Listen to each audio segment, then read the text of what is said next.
médiéval. C'était assez intéressant. Donc, cette démarche d'archéologue céramologue a débouché sur l'approche du métier traditionnel de la poterie. Et moi, je ne vois que par la poterie traditionnelle, si bien que je suis en porte-à-faux complet avec les potiers contemporains. C'est pas ça qui m'a empêché d'en former quelques-uns, mais ça se passe pas toujours très très bien, parce qu'ils vont pas jusqu'au bout des choses pour moi. Donc, Quelles sont les différences majeures entre les deux? pardon? Quelles sont les différences majeures entre les deux? Ah bien, la différence majeure, c'est que maintenant, la poterie, c'est considéré comme un art, alors qu'avant, c'était des artisans. Alors, il y a, il y a plusieurs... vous avez Jean Savaget, qui est un philosophe, archéologue, historien des années 60, qui essaye de faire la différence. Alors, il explique que l'artisan, eh bien, au bout d'un certain temps, il arrive à faire une œuvre d'art. Par la répétition de son geste, par l'utilisation de l'objet, ça devient ponctuellement une œuvre d'art. Donc ça, mais l'artisan, avant tout, il fabrique des objets utilitaires, usuels. C'est l'image un peu bizarre que j'utilise souvent. Vous avez le Concorde. Le Concorde, cet avion, eh bien, par la perfection pour rentrer dans l'air, etc., il devient beau. Un objet qui est très utilitaire, il devient très souvent beau. Et pour la poterie, mais en plus à l'époque, il y avait la poterie utilitaire, il fallait tirer les chalands. C'est-à-dire il fallait impérativement que les gens, que les femmes, achètent quelque chose qui leur plaise. Alors c'est pour ça qu'il y a souvent des couleurs, il y a souvent des décors, souvent naïfs, hein, etc., mais qui font qu'un potier vendra plus sa poterie que l'autre, alors que l'utilisation est toujours la même. Hein. Donc, voilà. La poterie parisienne du XIVe siècle, c'est ça. Les ateliers de Sainte-Catherine, Bergerac, c'est ça. Alors, il y a à un certain moment une sorte de mélange qui va se créer où on part d'une poterie urbaine, utilitaire, un peu artistique, et puis avec une poterie très rustique, très genre gros jarre à huile de noix, charnier, choses comme ça. Et là, il y a une multitude de formes pour aboutir au côté toujours pratique. Et le côté pratique, c'est la non-porosité des poteries. Il ne faut pas qu'elles soient... C'est là l'apparition du grès à haute température. Les grès qui commencent au XIIIe siècle, en fait, XIIIe, XIVe siècle. Et pour éviter la glaçure. Les glaçures, avant, c'était des glaçures au plomb, ce qu'on appelle les plombures. Toxiques, on le savait plus ou moins. Mais bon. Et on essayait de faire des poteries de grès. Les poteries de grès, évidemment, on ne joue pas dans la même cour. Hein, c'est la cour des grands. La poterie de grès, c'est des températures qui dépassent 1200 degrés pour la plupart du temps, souvent 1300. Et là, il faut des fours quand même assez élaborés. Voilà. Et c'est ce qui m'a amené donc à l'étude de la poterie, à refaire des fours. Depuis à peu près, ça va faire 50 ans, que je fabrique des fours. J'en suis à, je compte plus, 30 et quelques fours. J'ai restauré des fours anciens aussi. En particulier, j'ai vu ça dernièrement, on en apparaît dans la presse, et moi je ne suis pas cité du tout, alors que c'est moi qui ai restauré le four de Marcel Provence à Moussier-Sainte-Marie, en 1973. Des choses comme ça. Et j'ai restauré et que j'ai réutilisé. Au bout du compte, comme je voulais impérativement essayer de recréer une situation... Parce qu'à la base, c'était des recherches universitaires ou c'était plus du tout... Alors non, après, au début, non. Au début, oui. Ouais. Mais après, non. Après, je me suis dit, très certainement, par la suite, je publierai un peu le résultat de mes recherches. Et donc, je me suis vraiment transformé en potier traditionnel. Après mon voyage en Afrique du Nord, où là j'étais vraiment immergé dans le contexte de la poterie. Et je couchais par terre avec les ouvriers locaux, on fabriquait les glaçures, j'ai fabriqué un four avec eux, mais pas un petit four, hein, un énorme four. Comme ce que vous disiez, c'était pas de la poterie artistique, c'était vraiment pour. Ah oui, non, dans ces années-là, c'était de la poterie, c'était les tagines pour faire le couscous, c'était les pots à eau, c'était les jarres pour conserver exactement comme nous en France au Moyen-Âge. Donc, et après, quand je suis rentré en France, j'ai de nouveau continué et j'ai racheté une ancienne fabrique de poterie, l'ancienne poterie Brunache à côté de Brignoles. Et là, pendant quelques années, pas longtemps, j'ai fait la reconstitution d'un atelier de potier, mais à grandeur nature, avec un four de 20 mètres cubes, et avec des ouvriers qui travaillaient avec moi. Donc, exactement. Et j'avais, évidemment, il faut faire ça, il faut des finances. Donc j'exploitais, je faisais beaucoup de poterie, mais qui n'était pas des reproductions anciennes, je faisais des poteries horticoles, dans laquelle je mélangeais de la poterie beaucoup plus intéressante. Et bon, j'avais 2 représentants, etc. Mais ça m'a vite lassé, hein, parce que le côté mercantile, le côté ne m'intéressait pas du tout. Moi, c'était la recherche au départ. Et je suis parti pour ici. Voilà. Donc, pour racheter donc, ces ruines de château dans lequel travaillait un potier au début du 19e siècle. Et ça, c'était le hasard. Hein. Je l'ai su qu'après. C'est quasiment ésotérique. Hein. C'est comme ça. En faisant les travaux ici, on a retrouvé le vieux four d'atelier, on a retrouvé la carrière, etc. Tout l'ensemble.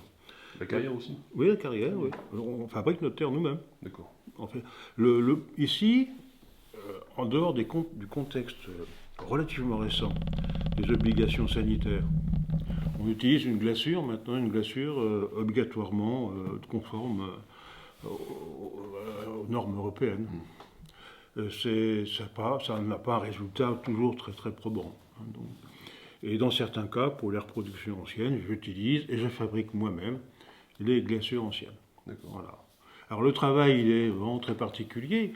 Il n'y a pas eu beaucoup de gens comme moi il y en a quelques-uns qui touchent un petit peu à essayer de refaire la poterie traditionnelle ancienne, mais pas beaucoup. Il y a quelques potiers qui cherchent, j'en connais plusieurs, qui essayent de refaire des reproductions de poterie ancienne, mais souvent dans un contexte contemporain. Et hélas, les résultats, je ne veux pas être méchant, mais c'est pas tout à fait ça, quoi. Voilà, c'est pas tout à fait ça. Alors, quand vous êtes arrivé ici, c'était quoi l'objectif? C'était de créer un atelier de poterie? Alors, l'objectif au départ, c'était de recréer un atelier de poterie, mais pas ici. Ici, je ne savais pas que c'était un ancien centre potier. L'ensemble Boronne, c'est un ancien centre potier. Donc j'ai racheté ce qui est actuellement la mairie de Boronne, qui est un village voisin, où c'est un haut lieu de la poterie. Et j'ai commencé à exercer mon activité, à faire un four, ça n'a pas du tout marché. Et donc, à la suite des travaux que je faisais en parallèle avec ici, j'ai retrouvé donc tous les éléments qui m'ont permis de m'installer ici. Et comme j'étais un petit peu optimiste, et je ne vais pas dire mégalomane quelque part, je pensais créer ici un centre de la poterie traditionnelle française, voilà, sud-ouest de la France. Ça n'a pas été le cas. Par contre, après, je me suis associé à un grand centre, comment puis-je dire, une aventure avec quelques amis, un ami qui s'appelle Alain Kerr et qui a créé le musée de la poterie de Saint-Émilion. Je ne sais pas si vous avez entendu parler de ça.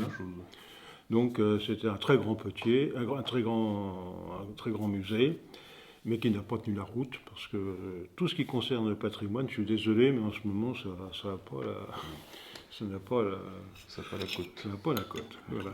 Et donc j'étais administrateur de ce musée pendant quelques années, où il y avait toute une collection de poterie traditionnelle extraordinaire, donc, voilà, mais qui a été dilapidée après. D'accord.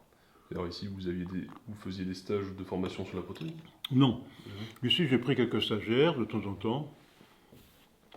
Mais le but, c'est, je pars du principe que pour apprendre un métier, il faut, il faut être très compétent, d'une part, et pour apprendre les gens qui viennent, il faut qu'ils restent ici pendant plus d'1 an. 1 an, 2 ans. Dans le temps, à Poitiers, c'était 7 ans. C'est comme ça. Moi, je me réfère, mes seuls critères, ma Bible, si je peux m'exprimer ainsi, c'est tout ce que j'ai pu apprendre, au point de vue sociologique, de la part des petits anciens.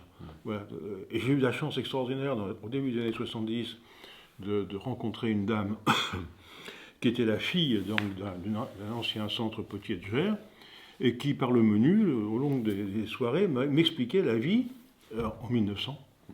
En 1900, des potiers qui vivaient en Normandie. Donc ça a été un grand déclic qui divergeait quand même un peu de ce que j'avais pu apprendre par l'archéologie. Parce que l'archéologie, il manque les intervenants directement. Voilà. Est-ce que c'était une corporation à l'époque ou c'était pas vraiment...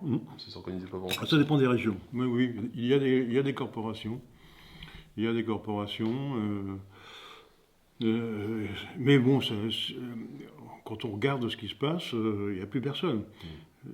Ne serait-ce qu'en ce moment, regardez bien, avec les potiers, souvent, les petites manufactures ont abandonné le four à bois pour passer d'abord au fioul lourd, et puis après au fioul et à l'électricité et au gaz. Donc, vu les conjonctures économiques, ces gens-là, maintenant, sont obligés de fermer boutique. Hein, c'est certain. C'est à côté de la Roumazière, et ils ont éteint un four. Pourtant, c'est une énorme boîte. Enfin, ça, c'est de la tuile et c'est de la brique, c'est autre chose. Mais c'est toujours les métiers de la terre. Voilà. Lorsque vous faisiez vos recherches archéologiques, vous alliez jusqu'à quelle période à peu près? Alors, moi, disons que c'est plutôt la période médiévale, tout mêlé, c'est principalement de l'époque gallo-romaine jusqu'à, on va dire, à la Renaissance. Voilà, à peu près. Et plus particulièrement, pour être plus pointu, 15e siècle. Pourquoi le 15e siècle? Parce que le début du 15e siècle, on a encore une poterie complètement médiévale, vraiment. Et à la fin du 15e, on commence à avoir une poterie beaucoup plus élaborée, beaucoup plus fine, beaucoup plus artistique et beaucoup plus utilitaire. En particulier pour le Beauvaisis, les poteries du Beauvaisis. Voilà, donc ça, c'est important de le dire. Aussi, la chapelle des Pots. Oui. La chapelle des Pots. Moi, j'habite pas très loin. Alors là, il n'y a plus rien maintenant. Ouais, la chapelle des Pots. J'habite à 15 minutes. Ah oui. Alors bon, moi, mon plus grand plaisir, alors, je vais vous raconter une histoire anecdotique, c'est je m'appelle Piron. La dernière fabrique de poterie à la chapelle des Pots, c'est Piron, mais avec un Y. Bon, je suis d'origine charentaise. D'accord. Donc, quelque part, il y a quelque chose. Et c'est dommage parce que pendant des années, on a eu droit à une industrie faïencière, vous devez savoir, tout en haut. Là, bon. Et ça n'avait rien à voir avec la magnifique production de poterie du Beauvaisis. Quand on voit les poteries du Beauvaisis du 14e, 15e, 16e siècle, c'est complètement... Et ça a alimenté d'ailleurs le Palissy, on peut y revenir, faisait cuire ses pièces donc à la chapelle des Pots. Voilà. Il y a toute la tradition des bujours, avec les villagers bujoliers, enfin tout le coin. Les bujadiers. Ouais. Ah, mais ça, c'est les grosses pots à lessive. C'est autre chose. Enfin, tout le long de la chapelle des Pots, il y a plein de. Enfin, c'est très, très petit. Hein, il n'y a plus rien maintenant. Il n'y a plus rien, c'est sûr. Mais il reste que des boutiques d'art, quoi. Enfin, des petites. Je suis passé il y a 7-8 ans, je n'ai pas vu grand-chose. Ouais. À la chapelle des Pots, tout ce que j'ai vu, c'est trônant en haut de la colline, un four Anagama qui n'a rien à voir avec la production de... Bon. Et si j'étais plus jeune, je crois que j'aurais tenté de... Bon, il y avait un musée. Le musée, qu'est-ce qu'il est devenu? Il est exsangue, il n'y a plus rien. Et vous avez toujours vous avez réussi à faire un centre de formation ou ça a jamais marché? Le centre, non, ça n'a pas marché. Ça n'a pas marché du tout. J'ai fait quelques tentatives pour intéresser les gens. Non, pas du tout motivé. Non.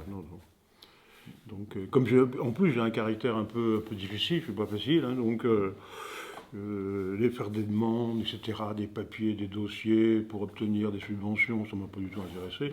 Tous les travaux que j'ai faits ici, je les ai faits sans subvention, je ne demande rien à personne. J'ai mon idée, elle vaut ce qu'elle vaut, sur la poterie traditionnelle. Voilà, ça s'arrête là. Bon, j'ai 80 ans, donc ça commence à fatiguer un peu. Et j'ai plus envie de m'embêter trop. Alors quand vous aviez acheté ce château, vous aviez déjà l'envie de le restaurer? C'était l'objectif? Alors, le château par lui-même, c'était surtout éviter qu'il ne soit détruit. Parce qu'en fait, je l'ai acheté à un moment où sa vie était en danger. Et les quelques ruines qui subsistaient, ici, il y avait des arbres, il n'y avait pas de toiture, il n'y avait rien, il n'y avait pas de plancher, il n'y avait rien. Le château n'avait que le nom du parcellaire, c'est tout. La muraille que vous avez vue en arrivant, elle n'était pas dégagée, elle était enfouie dans les ronces et sous la terre. Voilà, donc on ne la voyait pas. Et donc, non, le château, ben, c'est tout simplement parce que j'ai toujours été amoureux du patrimoine, parallèlement à la poterie. Disons que j'ai des choses qui m'intéressent, les meubles anciens. Donc ici, il n'y a que des meubles anciens, que des meubles périgourdins anciens, et je veux dire antérieurs à la fin du XVIIIe, pour la plupart. Et puis, voilà, c'est tout ce qui concerne le patrimoine. Quand les gens viennent visiter, puisqu'on ouvre pour des groupes à la visite, je montre un petit peu les anciennes cuisines, etc., avec le mobilier qui intervient, donc avec, etc. Et d'ailleurs, pendant quelques années, j'avais abandonné l'idée de faire visiter ce qui est mon lieu d'habitat, au profit donc du facsimilé de l'atelier de potier traditionnel qui est là-bas, que je vais vous montrer tout à l'heure. Et donc ce facsimilé, je l'ai ouvert au public, j'ai essayé, mais ça n'a pas marché. Les gens en Périgord, ils viennent voir les châteaux, ils viennent pas voir. Ils viennent de voir l'artisan. Oui, non. Or du coup, je me suis réinvesti complètement dans le lieu. Et voilà, donc maintenant je travaille. Alors c'est pas tout à fait exact, hein, puisque j'ai un tour électrique, etc. J'ai tout réaménagé pour mon confort personnel, pour le travail. Vous verrez. Actuellement, vous vous considérez comme potier ou comme chercheur? Alors, bon, non, je me conserve. Ça, c'est une question très difficile. J'en parle souvent. Alors, chercheur, oui, indéniablement, dès le départ et toujours. Je prépare des publications. Donc, potier, oui, potier ancien, oui. J'essaye d'être à la hauteur des potiers anciens. Potiers contemporains, absolument pas. Alors moi, les potiers contemporains, je suis désolé, pour moi, ce sont des artistes, des céramistes, ce ne sont pas des potiers. Il y en a quelques-uns. Vous avez les frères No, qui font la Castelnaudary, je crois. Ils font des cassoles, etc., pour faire le cassoulet. Alors, voilà, ça c'est du vrai. Mais ils sont passés au gaz ou à l'électricité il n'y a pas longtemps. Donc, je ne sais pas ce que ça va devenir. Soufflenheim, qui est un grand centre potier aussi, pareil, qui essaye. En plus, la poterie traditionnelle, c'est une poterie qui, quand même, je ne vais pas dire rustique, oui, elle est rustique, elle est un peu sombre. Alors, maintenant, ils cherchent à essayer toujours de mettre des rouges, etc., des couleurs très vives, pour allécher le chaland moderne, qui se habituait à des formes lisses, bien droites, bien colorées, bien industrielles, en fait, quelque part. C'est atroce. Pour moi. Oui, je comprends. Voilà. Et après, vous aviez réussi à avoir des apprentis? Alors, j'ai eu quelques apprentis. Oui. Certains sont restés ici. J'ai eu un Suisse pendant 1 an et demi qui était très très bien et qui est parti s'installer en Suisse. Je pense que ça n'a pas très bien marché là-bas. Mais bon, il a pris le métier, et là, il est dans le film que vous avez dû voir. J'ai eu un optère sur drone, qui était un optère, Xavier Maffre, qui est resté ici 1 an et demi aussi. Je lui ai même construit son four, un de ses fours. Et j'ai plus beaucoup de contact avec eux d'ailleurs. Mais enfin bon, 2 ou 3 sont venus faire des stages très courts ici. Et ils sont installés en Ariège, une en Ariège, etc. C'est, maintenant, je ne prends plus. Il faudrait vraiment que quelqu'un soit très très motivé pour que vraiment très très envie pour que je le forme. Ça me semble un peu difficile. Vous avez réussi à. Alors, je sais pas sous quelle forme ça peut prendre, mais est-ce que vous avez réussi à publier un livre ou publier quelque chose Alors, sur. actuellement, non. Sur la poterie même, il y a quantité de documents qui sont en train de J'attends d'être vraiment très faible. Ouais. Parce que là, il y a des activités physiques qui sont quand même toujours là. Des publications en tant qu'archéologue, oui, il y en a eu. Il suffit de regarder dans le fond percé, là, etc. On trouve. Mais pour ce qui est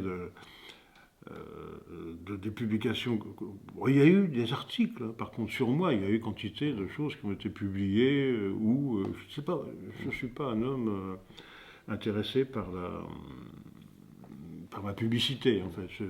C'est dire pour ça que nous, ici, on vit dans un contexte vraiment très retiré.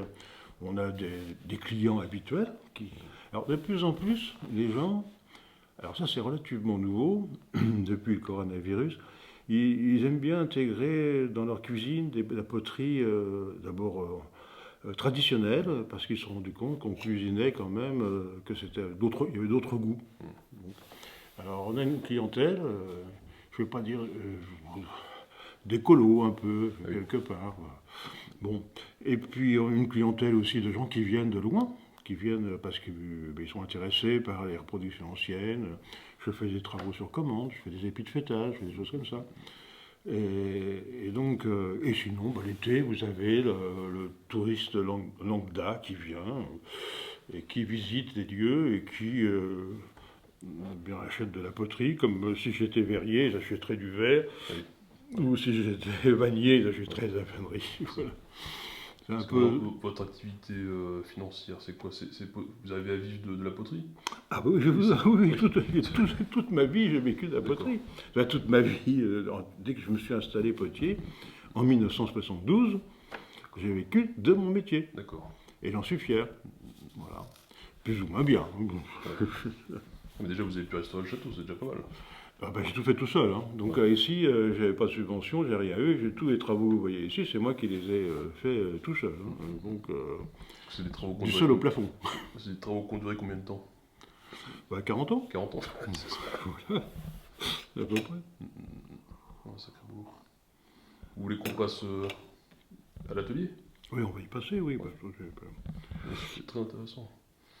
donc, C'est vrai que c'est dommage que vous ayez pas pu créer le centre que vous auriez voulu. oui, mais bon, Après, bon, est-ce que ça aurait été possible?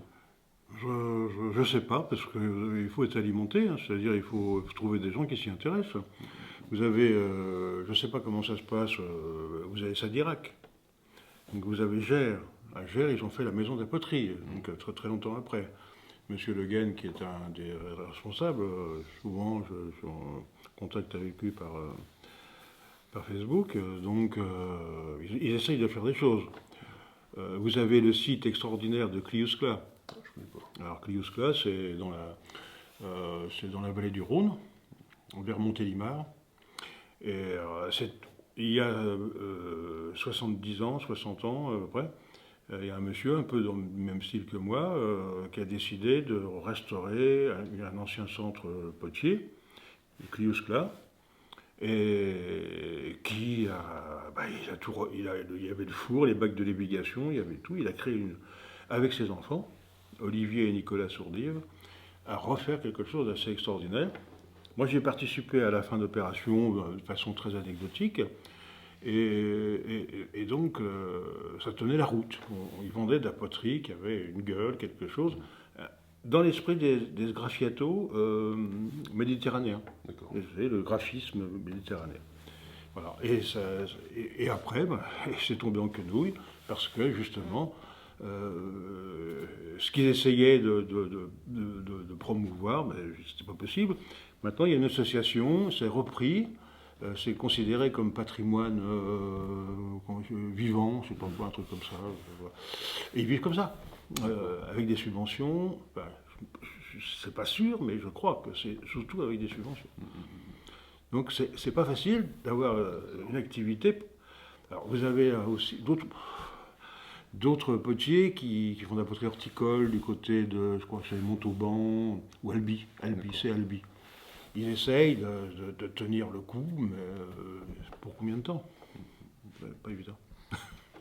Est-ce que vous considérez qu'un potier est un potier traditionnel à partir du moment où il fait son four au bois, c'est ça? Ah non? Non, pas du tout. Ah non, non. On n'est pas. Non, non. Ma démarche elle est un peu pure et dure, mais un potier traditionnel, c'est celui qui travaille avec des bases anciennes, c'est-à-dire dans les formes. Hein. Donc il se réfère à la tradition des potiers de l'ancien temps, que ce soit au niveau des formes de la poterie, de l'utilisation de la poterie, des techniques de fabrication. La cuisson au four à bois, ça peut être aussi maîtrisé en four électrique. Ça sera tournage à la main, évidemment. Hein. Un bon tourneur, c'est manuel, il n'y a pas de problème. Alors là, le mot traditionnel, d'ailleurs, il faut. Ouais. C'est un mot qui intervient dans le vocabulaire, c'est relativement récent. Ouais. Traditionnel, qu'est-ce que ça veut dire vraiment? Il faut se référer un peu au passé. Au niveau de la sémantique, c'est pas évident, hein, le mot traditionnel. Ça doit changer des régions, j'imagine. Alors les régions évoluent différemment. Les techniques sont toujours les mêmes. Hein, le tournage, c'est le tournage. Hein, donc, mais les mots, les expressions, les coutumes, ne serait-ce que les saints sous les vocables. Vous avez Sainte-Marie-Madeleine pour certains. J'ai plus d'autres noms. Enfin, c'est assez varié pour Colmar. Je ne sais plus ce que c'est un autre saint. Voilà. Alors sur le processus de fabrication, ça commence par quoi? Ça commence par l'extraction de la terre? Oui, c'est ça. Oui. Alors là, donc, ça c'est important d'avoir sa carrière. Ouais. Ou tout au moins, moi j'ai fait un petit papier, tout à l'heure je vous lirai, c'est un condensé. Qu'est-ce qu'un vrai potier pour moi? Vous le verrez, je vous le montrerai. Et pourquoi? J'ai fait ça parce que souvent je reçois des gens qui se disent potiers. Et j'en ai vu un il y a quelque temps qui est venu, assez retombant. Il dit, ouais, moi je suis content, moi, un potier, pour moi je l'écoute. Il me dit, mais moi j'ai cuit à 1400. J'ai cuit à 1400 degrés, moi j'y arrive pas à 1400 degrés, alors j'étais très étonné. Et alors en fait il ne tourne pas, il fait ça avec son coude, vous voyez, il fait des formes comme ça, quasiment néolithique, et il a fait un four à bois et tout, il charge. Et alors je lui dis, comment vous faites pour voir que c'est 1400 degrés? Elle me dit, mais ça c'est à l'œil. Bon. Moi j'ai 50 ans de métier, j'ai cuit au four à bois, etc. J'ai encore un thermocoupe, un pyromètre et des cônes Séguer. Je suis désolé. Et alors ça m'a un peu énervé. À la suite de ça, je lui ai dit, voilà, à mon avis, pour être un vrai potier, c'est ça. Non, mais je peux me tromper. On verra. Voilà, c'est assez. C'est très intéressant. Et là, sur ce que vous avez des projets de recherche en ce moment? Alors non, il n'y a pas de projet, il n'y a pas de... Non, il n'y a pas de... Mais c'est toujours... la poterie, c'est tous les matins quand on se lève, on a envie de faire des choses, on a des idées, et puis en plus maintenant il y a Internet, alors, des fois on peut piocher, un sujet que dans le temps qui était un peu obscur, il n'y avait pas de publication, il n'y avait rien, on arrive. Bon, c'est pas toujours bon. Mais on y arrive. C'est pas. Bon, les projets, mes projets, c'est véritablement que les gens prennent conscience que la poterie, c'est très noble, que ça peut être très utilitaire. C'est pas obligatoirement très cher, comme la plupart des potiers contemporains, ils vendent ça à des prix. C'est renoué avec le passé. Parce que moi maintenant, l'image que j'ai de la poterie, c'est beaucoup de la poterie un peu artistique, quoi. C'est beaucoup des. Ah oui, c'est pas vraiment utilitaire. C'est ça. La gamelle qui va au feu, tout ça, il faut que ça rentre dans les mentalités, comme ça était autrefois. Alors on fait des publications, des fois on montre... alors, ce qui est assez amusant, c'est qu'il y a des personnes qui Ils nous envoient des vidéos, qui nous envoient des photos de la poterie qu'ils ont achetée ici, en situation. Ah oui, d'accord. Alors ça, c'est idéal, ça c'est bien. Et ils sont contents. En plus, ils sont contents. Alors, il y a un côté aussi, il y en a qui sont accros. Ouais. Moi, j'ai des amis qui sont pas loin, là, mais ils ont acheté des tonnes. Chez eux, c'est du médiéval. Ça va d'Atas comme ça, qui est une... Ça, c'est médiéval, ce que vous voyez là. C'est magnifique. Quoi. Là, c'est 15e. Voilà. Et vous faites des reproductions aussi antiques? Ah, ça arrive, oui. Ouais. Oui, oui, j'en ai très belles, j'en ai fait. Mais bon, alors ça, c'est zéro, triple zéro, parce que ça n'intéresse personne. J'ai fait des grandes jarres, j'ai fait un peu de tout. Mais là, on va rentrer dans un domaine qui c'est plus d'artistique, c'est autre chose. C'est d'antiquité, voyeur, quoi, un peu, des reproductions. On a une clientèle un peu très rare, d'ailleurs. Il faut tomber sur des gens qui ont envie. Hein. Ouais. Et vous avez fait des redécouvertes de techniques? Euh, Compris des choses sur comment ils faisaient sur certaines alors choses? ça, oui, au point de vue, au fur et à mesure, c'est pour ça que souvent les archéologues contemporains font rire. Parce que, il faut être dans le contexte, il faut comprendre. Je vois, même actuellement, là, vous avez des archéologues qui ont refait des fours gallo-romains. Bon, d'abord, s'ils avaient regardé un petit peu sur Internet ce que j'avais fait il y a 50 ans, ils auraient peut-être compris. Mais bon, il y a des aberrations totales. Et que moi j'ai faites aussi. C'est-à-dire, ces bêtises, là, mais simplement, il n'y a pas suffisamment de publications, il n'y a pas suffisamment de choses dessus. Un four à bois, c'est très particulier. Il y a une entrée, il y a l'intérieur du four, il y a une sortie, il y a une vitesse de flamme, il y a plein de choses, l'orientation du four, il y a plein de choses. On ne fait pas ça n'importe comment. Ouais, c'est pas juste on fait un four, quoi. Pardon? C'est pas juste on fait un four et puis c'est parti, quoi. Non, il faut savoir le faire. Voilà, c'est assez... Et puis, dans le temps, ça s'use. Il faut refaire un autre à côté, etc. Et ça, la technique du four, c'est quelque chose que vous avez appris ou c'est quelque chose que vous avez redécouvert en faisant? Alors, ça, je l'ai découvert en fouillant Ah oui, des ruines de fours. d'accord. Voilà. Donc, mon premier four que j'ai fouillé, je devais avoir... c'était à Guéry-en-Vexin, région parisienne. Je devais avoir 15 ans, 16 ans. Voilà, avec, à l'époque, il y avait un grand centre archéologique à Guéry-en-Vexin. On fouillait un temple romain, pas loin. Et moi, ça m'ennuyait un petit peu. Et dans les bois, j'avais trouvé une structure bizarre. Et avec quelques renégats, on avait dégagé tout ça. On avait trouvé un four de potier. Pas très vieux d'ailleurs, mais je ne savais pas à l'époque. Hein, pas très très vieux. Et ça a commencé comme ça. Et alors, à l'étude des fours, alors on arrive à comprendre. Souvent, la partie supérieure est arasée. Ouais. Donc, il n'y a plus grand-chose. Mais bon, certains fours, on arrive très très bien à comprendre le fonctionnement. Parce qu'après, c'est le four que vous avez construit ici, c'est un four que vous avez... Alors là, ici, alors, le four qui est dans l'atelier, c'est une reproduction d'un four, d'un potier qui s'appelait Cipriano Piccolpassi, qui a écrit un livre au milieu du XVIe siècle, et qui a surtout un livre très intéressant avec des plans de four, des fours à faïence, puisqu'il était à Castelburante. Et, excusez-moi, mais c'est imbécile, le Bernard Palissy aurait bien fait de lire ce livre, ça lui aurait évité toutes ces bêtises, c'est tout ce qui lui est arrivé. Et donc j'ai refait, il est de moitié, il est là, je vous le montrerai tout à l'heure, il fonctionne depuis... Bernard Palissy, rappelez-moi, c'est l'histoire de la personne qui lui a brûlé ses meubles. Oui, ça c'est les grandes légende. images du XIXe siècle. Oui, il a tout brûlé, etc. Mais il a fait beaucoup de choses. Et, il a surtout travaillé aux Tuileries pour une reine de France, je crois que c'est Catherine de Médicis. Et donc c'était un Huguenot, il a fini à la Bastille, et voilà. Et mort, mais c'est lui qui fait les plats figulines, etc. Des choses horribles, au fond, des rocailles pas possibles. Et alors, il ne savait pas tourner, donc il ne savait pas cuire au début, et il emmenait toutes ses poteries à Chapelle-des-Paux. Et puis il soudoyait un tourneur de la Chapelle-des-Paux, etc. Et alors son émail blanc, etc., c'est du baratin. Ouais. C'est complètement faux, ça n'a rien à voir avec la vérité.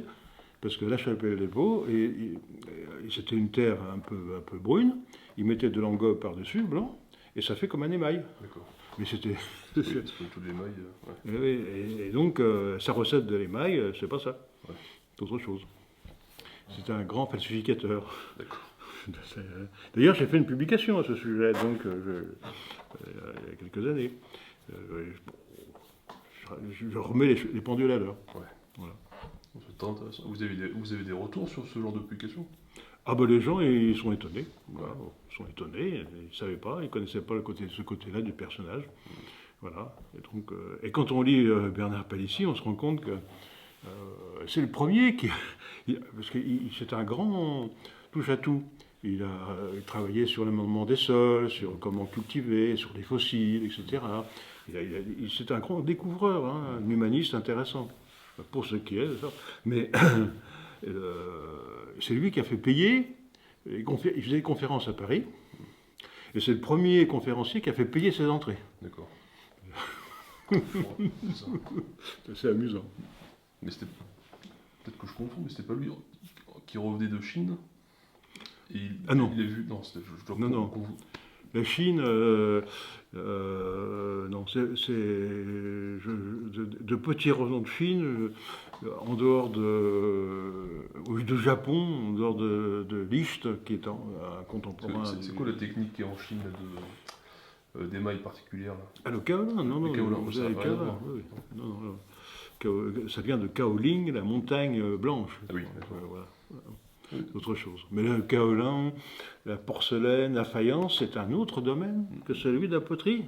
La poterie vernissée, la poterie populaire, c'est autre chose. Nous, moi, je suis le potier bas de gamme. Voilà. Après, il y a le faïencier. Après le faïencier, il y a la porcelaine. Alors, c'est assez amusant, c'est qu'ici, un des propriétaires du château, c'est celui qui, avec Madame de Pompadour, crée la manufacture de Sèvres à Sèvres. Ah oui. Les lieux sont chargés d'histoire. Hein. C'est amusant. Bon, on va y aller peut-être, si vous voulez. Avec plaisir. Ça, c'est des choses que vous avez redécouvert comment, ça? Et... L'histoire du château. Ah, bon, par les documentations aux archives Ouais, départementales. J'ai publié un livre il y a 30 ans à peu près, pour refaire d'ailleurs, avec l'inspecteur des sites de Dordogne, Dominique Audrery, et Bernard Fourniot, qui est un grand médiéviste. Et on a refait l'histoire du château. D'accord.